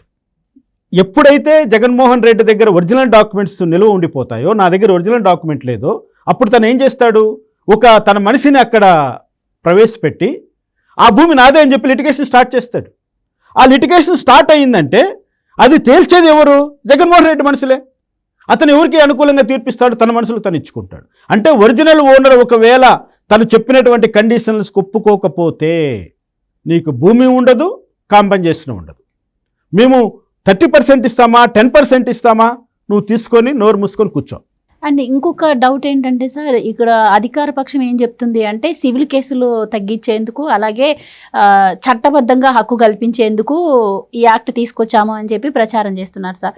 మరి ఈ యాక్ట్ ద్వారా ప్రజలు, అంటే ఇప్పుడు వాళ్ళ తండ్రి పేరు మీద దాకా అంటే వాళ్ళు కొన్ని ప్రూఫ్స్ అయితే ఇవ్వగలరు, తాతలు ముత్తాతల పేరు మీద కూడా ఉంటేనే ఇప్పుడు వాళ్ళకి చట్టబద్ధత ఉంటుంది అని చెప్పి వార్తలు వస్తున్నాయి. అసలు ఈ యాక్ట్ వల్ల వాళ్ళు ఎలాంటి ప్రూఫ్స్ ప్రభుత్వానికి చూపించాల్సి, ఆ శాఖకి చూపించాల్సి ఉంటుందంటారు? ఒక జడ్జిగా న్యాయశాస్త్రాన్ని చదివి న్యాయశాస్త్రాన్ని అమలు చేసి 30 సంవత్సరాల అనుభవం ఉన్న వ్యక్తిగా ఒక మాట చెప్తున్నా. ఏదైనా ఒక భూ సంబంధించినటువంటి హక్కును కలగజేసేటప్పుడు ఈరోజు కాదు ఇది మాట, 1903లో 1903లోనే బ్రిటిష్ వారు దేశాన్నంతా సర్వే చేసినప్పుడు ఆ యొక్క హక్కుదారులకు హక్కును కల్పించి వెళ్ళారు వాళ్ళు. దాని హక్కు ప్రకారము అదే మనం ఇప్పుడు ఏమంటాం, రికార్డ్స్ ఆఫ్ హోల్డింగ్ అంటాం, దాన్ని RH పేజెస్ అంటాం. It's a old document. ఒక భూమి యొక్క యాజమాన్య హక్కు జనరేట్ అయినటువంటి హక్కు అక్కడ చూపిస్తుంది, RH పేజ్ అంటాం దాన్ని. అక్కడ నుంచి టైటిల్ ఏ విధంగా ఎవరెవరికి సంక్రమించింది అనేది అక్కడ నుంచి రికార్డు ఈ రోజు వరకు కూడా పగడ్బందీగా మెయింటైన్ చేయడం జరుగుతూ ఉంది. ఒక ప్రాపర్టీని నువ్వు అమ్మినా కొన్నా నీ యొక్క ఒరిజినాలిటీని RH పేజీలో నుంచి తీసుకొని దాన్ని బట్టి సబ్ రిజిస్ట్రారు ఓనర్షిప్ను డిక్లేర్ చేస్తాడు. ఈరోజు జగన్మోహన్ రెడ్డి తీసుకొచ్చినటువంటి ల్యాండ్ టైటిలింగ్ యాక్ట్ ప్రకారము నువ్వు పూర్వపరాలు ఏవి కూడా మనకు ప్రభుత్వం నుంచి అందుబాటులోకి రావు, నువ్వు నిరూపించుకోవాలి ఇది మా తాతదేని. నేను ఒక మాట చెప్తున్నా, 1938లో మా తాతగారికి ప్రభుత్వం 7 ఎకరాల భూమి పట్టా చేసింది. 1938 నుంచి మా తాత నుంచి మా నాన్నగారికి, మా నాన్నగారి నుంచి నాకు సంక్రమించినటువంటి హక్కులన్నీ కూడా పేపర్ మీదే ఉన్నాయి. ఆ భూమి మాకు అనుభవయోగ్యంలో లేదు. నేను అనుభవయోగ్యంలో లేను కాబట్టి ఇంకొక వ్యక్తి వచ్చి నువ్వు అనుభవంలో లేవు, నేను అనుభవంలో ఉన్నాను, ఈ భూమి నాదే అని చెప్పి ఒక లిటిగేషన్ స్టార్ట్ చేశారనుకోండి, ఇంకా నేను ఆ లిటిగేషన్లో నేను మళ్ళీ జగన్మోహన్ రెడ్డి పెట్టినటువంటి వాళ్ళ దగ్గరికే వెళ్ళాలి. జగన్మోహన్ రెడ్డికి నాకు కాదు, వైసీపీ పెద్దలకు నాకు కాదు, వాళ్ళు నాకు ఎలా న్యాయం చేస్తారు? నా ప్రత్యర్థికి చేస్తారు కానీ నాకు చేయరు. నేను 1903 నుంచి ఉన్న నా రికార్డు వాళ్ళు చూడరు. అంటే ఏంటి ఇక్కడ? అంటే ఒక వ్యక్తిని లోబర్చుకోవడం కోసం, ఒక ఆస్తిని దోచుకోవడం కోసం, అమాయకుల్ని బెదిరించడం కోసం, అమాయకుల్ని బెదిరించి ఆస్తిని దోచేయడం కోసం ఈ యాక్ట్ ఉపయోగపడుతుందే కానీ ఆస్తుల రక్షణ కోసము కాదు, ప్రజల సంక్షేమం కోసమా కానే కాదు. ఎందుకంటే ఆర్ఓఆర్ యాక్ట్ ఉంది, 1983లోనే ఆ మొత్తం అన్ని తీసుకొచ్చారు. దానికి సంబంధించినటువంటి ఆ అడంగళ్ళు ఉన్నాయి, పట్టాదారు పాస్బుక్లు ఉన్నాయి, 1B రిజిస్టర్లు ఉన్నాయి. ఓనర్షిప్ ఎలా ఉందో ప్రజలకు పగడ్బందీగా నీకంటే ముందు ఉన్నటువంటి ప్రభుత్వాలు చేసి పెట్టాయి. కొత్తగా చేసేదేముంది? నువ్వు భూములు దోచుకోవడం కోసము, ప్రజలను భయభ్రాంతులకు గురి చేయడం కోసము, నీ అనువాయులకు వేల ఎకరాలు కట్టబెట్టడం కోసము, నువ్వు తెచ్చేటువంటి ఈ యొక్క సూట్ కేస్ కంపెనీలకు ల్యాండ్ బ్యాంకును తాకట్టు పెట్టడం కోసము, విదేశీ కంపెనీలతో నువ్వు చేసుకున్నటువంటి అక్రమ ఒప్పందాలను అమలు చేయడం కోసం ఈ యాక్ట్ ఉపయోగపడేటట్లు నువ్వు చేస్తున్నావు. మా ఆస్తి పత్రాలు నీ దగ్గర ఎందుకు? మీ అబ్బా ఆస్తి నీ దగ్గర పెట్టుకో, ఎవరు కాదనరు. మా అబ్బా ఆస్తి పత్రాలు మా దగ్గరే ఉండాలి. నువ్వెవరు అని మేము అడుగుతున్నాం. మా ఒరిజినల్ డాక్యుమెంట్ నీ దగ్గర పెట్టుకుంటే మా దగ్గర ఉన్న జిరాక్స్ కాపీ ప్రాణం లేని శవం లాంటిదే కదండి. శవానికి ఎంత అందం చేస్తే మాత్రం ప్రయోజనం ఏముంది? అండ్ ఇంకోటి సార్, ఇప్పుడు చదువుకున్న వాళ్ళకంటే కొంచెం తెలుస్తూ ఉంటుంది ఈ చట్టం ఏంటి అని, కొద్దిగా ఐడియా అయితే ఉంటుంది. ఇల్లిటరేట్ పీపుల్ ఉంటారు, వాళ్ళకి ఎలాంటి ఐడియా ఉండదు. సో ఇలా సామాజిక మాధ్యమాల ద్వారా వాళ్ళు ఎంతో కొంత ఇన్ఫర్మేషన్ తెలుసుకోవడం తప్పించి వాళ్ళకంటూ ఆ యాక్ట్ అంటే ఏంటో తెలియదు. సో ఈ ఒరిజినల్ డాక్యుమెంట్స్ గవర్నమెంట్ దగ్గర ఉండి జిరాక్సులు మరి హక్కుదారుల దగ్గర ఉంటే రేపు ఏదైనా వాళ్ళకి అవసరాలు వచ్చి బ్యాంకులో పెట్టుకోవాలి అనుకుంటే కూడా అవి చెల్లవు అని కూడా వార్తలు వస్తున్నాయి. సో ఎలాగూ రేపు చంద్రబాబు నాయుడు గారు గవర్నమెంట్ వస్తే ఆయన చట్టాన్ని రద్దు చేస్తాను అని చెప్పారు. సో ఫ్యూచర్లో మరి ఈ చట్టం వాళ్ళకి నచ్చకపోతే ఒకవేళ వాళ్ళు ఎలా ఫర్దర్గా వాళ్ళు ఎలా ఎదుర్కోవాలంటారు ఈ చట్టాన్ని? వాళ్ళకి ఎలాంటి హక్కులు ఉంటాయి? ఇక్కడ ఒక పెద్ద సమస్య ఏంటంటే, మన ప్రాపర్టీ పైన ఏదైనా డిస్ప్యూట్ వచ్చిందనుకోండి, ఆ డిస్ప్యూట్ను 3 నెలల లోపలే మనము గవర్నమెంట్కి అప్పీల్కి వెళ్ళాలి. ఒకవేళ 3 నెలలు దాటిందనుకోండి, మనకి ఇంకే హక్కు ఉండదు. నేను ఒక మాట అంటాను, ఒకవేళ నాకు కానీ నా భార్యకు నా బిడ్డలకు ఏదైనా అనారోగ్యం జరిగి నేను ఈ రాష్ట్రం నుంచి వేరే ప్రాంతానికి వెళ్ళి అక్కడ హెల్డప్ అయిపోయాను అనుకోండి, ఒక 3 నెలలు నాకు తెలియదు. ఎందుకంటే ఇప్పుడు ఆన్లైన్లో ఎట్లుంటుందంటే వ్యవహారము, వాళ్ళకి అవసరం వచ్చినప్పుడు మాత్రమే రెవెన్యూ వాళ్ళ యొక్క వెబ్సైట్ ఓపెన్ అవుతుంది, వాళ్ళకి అవసరం ఉంటేనే పోలీస్ వెబ్సైట్ ఓపెన్ అవుతుంది. అంటే వాళ్ళు వెబ్సైట్లో పెట్టి దాన్ని బ్లాక్ చేస్తారు. బ్లాక్ చేసి 3 నెలల వరకు నాకు కనపడదు, నేను 3 నెలల వరకు రాను. అప్పుడు నేను ఆ ఆస్తిపై నాకు వదులుకోవాల్సింది. ఎంత ఘోరం అండి, ఎంత అన్యాయం ఇదేని. అమెరికాలో ఉన్నారు పిల్లలు, ఆస్ట్రేలియాలో ఉన్నారు, దేశం వదిలి ఎక్కడెక్కడో జీవన వృత్తి కోసం వెళ్ళిపోయారు. వాళ్ళ నోటీస్కి రాకపోవచ్చు. 3 నెలలు టైం పెట్టి 3 నెలల లోపల నువ్వు కానీ అప్పీల్ చేసుకోకపోతే నీకు హక్కు కాదు అని చెప్పేటువంటి దుర్మార్గపు చట్టాలు బ్రిటిష్ కాలంలో కూడా లేవండి. ఇటువంటి చట్టాలను ఈరోజు తీసుకొచ్చి మా పైన రుద్దడానికి జగన్మోహన్ రెడ్డి ఎంత కుట్రపడినాడో ఆలోచించండి. ప్రజల ఆస్తులన్నీ కొట్టేయడానికి కుట్రపడినాడు. 3 నెలలు నేను అప్పీల్ చేయకపోతే నా ఆస్తి కాదు అది. ఇంకా నేను కష్టపడి సంపాదించుకున్న ఆస్తి నాది కాదు, మా తండ్రి కష్టపడి సంపాదించిన ఆస్తి మాది కాదు, మా తాతల నుంచి వచ్చిన ఆస్తి మాది కాదు. ఇంకా ఎందుకు 3 నెలల టైంలో నువ్వు స్పందించలేదు కాబట్టి నీది కాదు. ఇది ఎక్కడి ఘోరం అండి, ఇది ఎక్కడి న్యాయం అండి? 10 సంవత్సరాలు ఉన్నా కూడా కోర్టులు డిలే కండోనేషన్ చేస్తున్నాయి. ఈరోజు కోర్టుకు రాకపోతే ఏదో మాకు ఆరోగ్యం బాగలేదనో, మాకు కష్టాలు ఉన్నాయనో, మాకు తెలియలేదనో, నాకు చదువు రాదనో ఏదో ఒక గ్రౌండ్ పెట్టి మా కోర్టులో పిటిషన్ వేస్తే 1000 రోజులైనా 2000 రోజులైనా 5000 రోజులైనా కండోన్ డిలే చేసి ఆ అప్పీల్ని తీసుకొని పరిష్కరిస్తున్నాం. అటువంటి వ్యవస్థలో నువ్వు 3 నెలలు అంటే ఎన్ని రోజులు? 90 రోజులు టైం పెట్టి 90 రోజుల్లో నువ్వు స్పందించకపోతే నీది కాదు ప్రాపర్టీ అంటే సూసైడ్ చేసుకోవాలా మేము? ప్రజలు ఆత్మహత్యలు చేసుకొని చస్తారు చూడండి ఈ చట్టం అమలులోకి వస్తే. రైతులందరూ చదువుకున్నారా? ఎంత ఉంది రాష్ట్రంలో అక్షరాస్యత? చట్టాల పట్ల అవగాహన వాళ్ళు ఎంతమంది ఉన్నారు ఈ రాష్ట్రంలో? నాకు వచ్చిన కష్టానికి నేను 90 రోజుల్లోపు నేను గవర్నమెంట్ దగ్గరికి వెళ్ళాలని ఎంతమందికి తెలుసు? ఎవరికి తెలియదే, అవేర్నెస్ లేదే. అటువంటి అవేర్నెస్ లేనటువంటి చోట ఇట ఎంతోమంది అమాయకులు అసలు ఏలుముద్రలు వేసేటువంటి రైతులు ఉన్నటువంటి ఈ రాష్ట్రంలో, చదువు కూడా లేనటువంటి ప్రజలు ఉన్నటువంటి ఈ రాష్ట్రంలో నువ్వు చట్టాన్ని తీసుకొచ్చి 90 రోజులు టైం పెట్టి వాళ్ళకి మెడ మీద కత్తి పెట్టి ఆస్తులు లాగేసుకుంటావా? ఇది చాలా పెద్ద కుట్ర. ఇది రాష్ట్ర ప్రజల ఆస్తులు కొట్టేయడానికి, అమాయకుల ఆస్తులు కొట్టేయడానికి, తన వాళ్ళకి పంచిపెట్టడం కోసం జగన్మోహన్ రెడ్డి ఆడినటువంటి నాటకం ఇది. చట్టం కాదు ఇది. అండ్ ఇక్కడ హక్కుదారుడికి ఏదైనా సమస్య వస్తే ప్రభుత్వం నియమించిన అధికారి దగ్గరికే వెళ్ళాలి, లేదు అంటే హైకోర్టుకి వెళ్ళాలంటున్నారు. హైకోర్టు వెళ్ళేంత పరిజ్ఞానం విలేజెస్లో ఉండే ప్రజలకు ఉండదు. జిల్లా కోర్టు వరకు అంటే వాళ్ళు ఎలాగోలాగా మేనేజ్ చేయగలుగుతారు. లేదు అంటే హైకోర్టుకి వెళ్ళలేకపోతే ప్రభుత్వం నియమించిన అధికారి దగ్గరికి వెళ్ళినా, ఒకవేళ వ్యక్తిగతంగా ఆ హక్కుదారుని మీద ఆ అధికారికి ఏదైనా కక్ష ఉన్నా కూడా ఇంకో రకంగా అంటే అతను చాలా ఇబ్బంది పెట్టే అవకాశం కూడా ఉంటుంది, ఆ ఛాన్స్ కూడా ఉంది అంటున్నారు. అది ఎంతవరకు నిజమంటారు? 100% నిజం ఇది. ఎందుకంటే ఇప్పుడు ప్రభుత్వం నియమించినటువంటి అధికారి ఎవరైనా నీ మనిషే కదా, ప్రభుత్వంలో భాగస్వామే కదా. ఎమ్మెల్యే ఫోన్ చేస్తే ఈరోజు తహసీల్దార్ ఏం చేస్తున్నాడండి? ROR యాక్ట్లో నీకు అధికారం ఇచ్చేసరికి ROR యాక్ట్లో తహసీల్దార్కు, కలెక్టర్కు, RDO ఆఫీస్కి ఇచ్చారు కదండి అధికారాలు. ఏం జరుగుతున్నాయి ROR అప్పీల్లో? ఎన్ని మళ్ళీ హైకోర్టులో సెటిల్ అవుతున్నాయి? ఎంతమంది ప్రజలు అష్ట కష్టాలు పడి ఈ యొక్క తహసీల్దార్ చేసేటువంటి తప్పుల కోసం ఎన్ని లక్షలు ఖర్చు పెట్టుకొని ఈరోజు హైకోర్టు చుట్టూ తిరుగుతున్నారో నాకు తెలుసు. చిన్న పదవి ఇచ్చాము, అధికారం ఇచ్చారు వాళ్ళు ROR యాక్ట్లో. ROR యాక్ట్ నుంచి కోర్టుల నుంచి కాకుండా కేవలము రెవెన్యూ ఆఫీసర్లకు మాత్రము హక్కు కల్పించారు దానిపైన అప్పీళ్ళు. అవి మనకు అలా ఈరోజు చూస్తున్నాం. అంతకంటే భయంకరమైనటువంటి నరకం ఇది. ROR యాక్ట్ కన్నా కొంచెము తహసీల్ తర్వాత జాయింట్ కలెక్టర్ తర్వాత హైకోర్టు ఉంది. కానీ ఇక్కడ అది లేదు, ఒకే ఒక స్టెప్. అంత కష్టమైనటువంటి పరిస్థితుల్లోకి ఈరోజు ప్రజలు నెట్టేస్తున్నారు వీళ్ళు. ఈ యాక్ట్ వల్ల ప్రజలకు ఒకటే చెప్తున్నానండి, ఇది మన మెడ మీద కత్తి పెట్టి ఆస్తులు లాక్కోవడమే. ఆ అధికారి ఏది పాస్ చేస్తాడో ఆర్డర్ అదే. ఇంకా అతను ఏం పరిశీలిస్తాడో ఎవరికి తెలియదు. ఏ చట్టం ప్రకారం వాళ్ళు పరిశీలన చేస్తారో తెలియదు. ఇండియన్ ఎవిడెన్స్ యాక్ట్ అప్లై అవుతుందా? సివిల్ ప్రొసీజర్ కూడా అప్లై అవుతుందా? ఫార్మాట్ ఏమని ఇచ్చారా? ఈ విధంగా అప్లై చేసుకోండి మీరని నేను కొన్ని అడుగుతున్నా. ఎందుకంటే ఒక చట్టం చేసినప్పుడు ఆ చట్టాన్ని అమలు చేయడం కోసము ఫెసిలిటేషన్ చేస్తాం ప్రజలకి. కొన్ని ఫార్మాట్లు క్రియేట్ చేస్తాం. దానికి ఏమేమి అనుసంధానం చేయాలో, ఏ డాక్యుమెంట్లు పెట్టాలో దానికంటూ ఒక వెబ్సైట్ అన్ని క్రియేట్ చేస్తాం. అవన్నీ ఎలా ప్రజెంట్ చేయాలో ఒక రూల్ ఉంటుంది. అది న్యాయవాదుల ద్వారా అప్రోచ్ కావచ్చా, లేకపోతే న్యాయవాదులు కూడా రాకుండా ఏమన్నా మీరు చేయబోతున్నారా?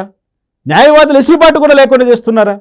మీ దగ్గర రావడానికి, నీ అధికారి దగ్గర రావడానికి ఎవరి ద్వారా రిప్రజెంట్ చేసుకోవాలి? అక్కడ ఎవరి ద్వారా తెలియని వ్యక్తి, ఏలు గుర్తు వేసేటువంటి సామాన్య రైతు ఏ విధంగా ఈ చట్టాన్ని అర్థం చేసుకోవాలి? ఏ విధంగా 90 రోజుల్లోనే తనకు జరిగిన అన్యాయాన్ని మీ ముందుకు తీసుకురావాలి? 90 రోజుల తర్వాత ఏ విధంగా, ఎన్నిసార్లు మీ చుట్టూ తిరగాలి? ఎన్ని వాయిదా వేస్తారు? ఎలా తీర్పు చెప్తారు? ఏ బేసిస్ మీద మీరు ఆర్డర్ పాస్ చేస్తారు? ప్రభుత్వం నియమించిన అధికారి దానికి సంబంధించిన ఏమి ఇంతవరకు మీరు చెప్పట్లేదే.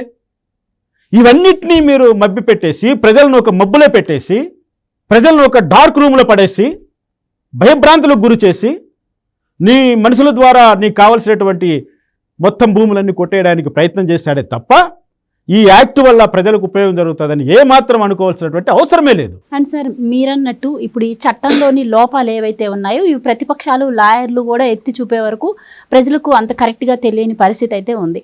మీరన్నారు ప్రజల అభిప్రాయం తీసుకోకుండా ఈ యాక్ట్ అమలు చేశారు అని చెప్పి. సో ప్రజలు చట్టపరంగా ఈ యాక్ట్ని వ్యతిరేకించే అవకాశాలు ఏమైనా లాలో ఉంటాయంటారా? ఒక్కసారి చట్టము రూపం దాల్చిన తర్వాత ఆ చట్టాన్ని వ్యతిరేకిస్తే చట్ట వ్యతిరేక చర్య కదండి అది. పోలీసులు వస్తారు, కేసులు కడతారు, జైల్లో పెడతారు, ఎన్ని ఇబ్బందులు గురి చేస్తారు. సామూహికంగా ప్రజలందరూ కూడా ఒకటిగా పోరాటం చేస్తే ఒక లెక్క. లేదు, నేనో మీరో ఇంకెవరో వ్యక్తి, అన్యాయానికి గురైన వ్యక్తి ఆ చట్టాన్ని వ్యతిరేకించాడు అనుకోండి, ఆ వ్యక్తి జైలు పాలైపోవాల్సిందే. అంతే కదా. ఇంకా అంతకు మించి ఇంకేమీ లేదు ఇక్కడ. అంటే లక్షలాది మంది ప్రజలు దీనిపైన తిరుగుబాటు చేస్తేనే అది ఒక అస్త్రంగా ఉంటుంది. కానీ లేదంటే ఇండివిజువల్గా ఒకరిద్దరు పోరాటం చేస్తే వాళ్ళు జైలు పాలైపోతారు ఖచ్చితంగా. ఇది నేనే చెప్తున్నాను. అందుకోసమే సింపుల్, ఒకే ఒక ఓటు, ఒక్క ఓటుతో మన నుదిటి రాత మార్చుకోవాలి. అవకాశం ఇప్పుడు వచ్చింది. రైతులు ఆలోచించాలి, భూస్వాములు ఆలోచించాలి, లాయర్లు ఆలోచించాలి, మేధావులు ఆలోచించాలి, డాక్టర్లు ఆలోచించాలి, ప్రతి ఒక్కరూ ఆలోచించాలి. అంటే భూమితో అనుసంధానము ప్రతి ఒక్కరికి ఉంటుంది. ఏ ప్రొఫెషన్లో ఉన్నప్పటికీ, నువ్వు అంతరిక్షంలో ఉండు అయినప్పటికీ నీకు భూమితో అనుసంధానం ఉంటుంది ఏదో రూపంలో. కాబట్టి ఈ భూమిని దోచేయడానికి దొంగ వచ్చాడు, వాడిని తరిమి తరిమి కొట్టాలి ఇప్పుడు మనం. కాబట్టి మన చేతిలో ఉన్నటువంటి ఓటు అనే ఆయుధాన్ని ఉపయోగించి ఈ చట్టాన్ని రద్దు చేస్తానని చెప్తున్నటువంటి వ్యక్తిని మనము ఈరోజు సీఎంగా చేసుకోవాల్సినటువంటి అవసరం ఉంది. అందుకే నేను అంటున్నాను, ఈ చట్టము ప్రజా వ్యతిరేకమైనటువంటి చట్టము. బ్రిటిషర్స్ కాలంలో ఉన్నటువంటి కొలోనియల్ యాక్ట్స్ అంటాం, అవన్నీ కూడా భారతీయులకు వ్యతిరేకమని మనం ప్రచారం చేసుకుంటాం. అటువంటిదే ఇది. ఇది మన నవ్యాంధ్రులకు అందరికీ వ్యతిరేకమైనటువంటి కొలోనియల్ యాక్ట్. తన స్వార్థం కోసము ముఖ్యమంత్రి తీసుకున్నటువంటి యాక్ట్. ఇది శాసనసభలో చర్చలో పెట్టి తీసుకొచ్చినటువంటి యాక్ట్ కాదు. ప్రజాభిప్రాయాన్ని సేకరించి తయారు చేసినటువంటి యాక్ట్ కాదు. ప్రజా సంక్షేమం కోసం రూపొందించినటువంటి నిబంధనలు కావు. ఒక వ్యక్తి స్వార్థం కోసం, ఒక వ్యక్తి ప్రజలను ఎలా భయపెట్టి ఆస్తులు దోచేయాలో తను తయారు చేసుకున్నటువంటి తన రక్షణ చట్టం అది. దీన్ని మనము బొంద పెట్టాలి, కాల్చి బూడిద చేయాలి. కాబట్టి దీన్ని తీసేస్తానటువంటి వ్యక్తిని మనం సపోర్ట్ చేయాలి. ఇది చాలా డేంజరస్. నేను ప్రజలకు అదే చెప్తున్నా. ఏ మాత్రము ఆలోచించకుండా, ఏ మాత్రం సంశయం లేకుండా ఈ చట్టాన్ని పూర్తిగా రద్దు చేస్తానని మాట ఇచ్చినటువంటి ఎన్డీఏ కూటమికే మనం ఓట్లేయాలి. చంద్రబాబు నాయుడు గారికే మనం సీఎం పీఠం అప్పచెప్పాలి. Right sir, thank you so much. Thank you.